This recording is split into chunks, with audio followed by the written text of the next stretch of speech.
Ayan, tama pala, tama pala. Hawak sa ilong, crossover, yan. Sir, yung hikaw mo, tanggalin mo yan, ha? Tanggalin mo yan. Kasi mamaya, pag nagkahilaan, nahila yan. Warak ang tenga mo. Sinabi ko na nga kanina eh.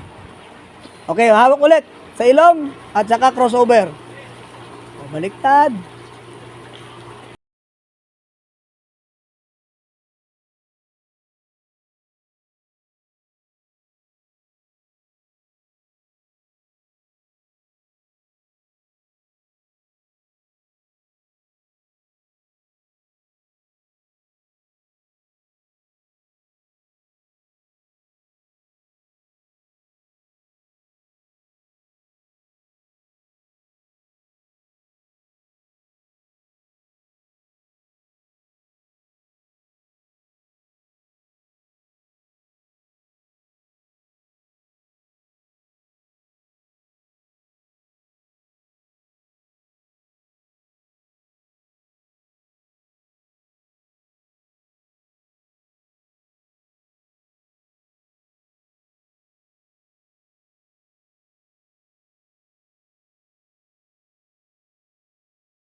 Ha? Sa likod, ha? Okay? Sir, sa armpit, yan. 1, 2, 3, up. Ha? Walang hawak sa braso. At walang hila sa braso, ha? Kasi may na-dislocate na last week ago. Ha? Ito lang, sir. Angat, kung maaari, mas maganda buhatin, ha? Gawa nila, sir, di ba dyan? Ha? Nakatalikod ka sa kanila. Hindi, nakaharap ka.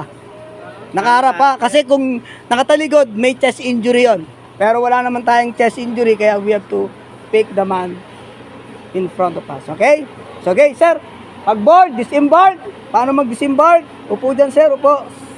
Then, hawak sa ilong at life jacket ulit, sir. Hawak sa ilong, life jacket. Okay? Sir, life jacket. Okay, disembark, sir, ha? Proceed sa life wrap, okay?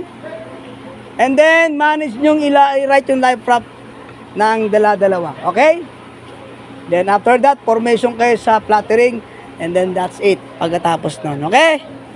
Yun lang, ha? Writing life wrap lang tayo, tapos okay na tayo doon. Okay? So, okay.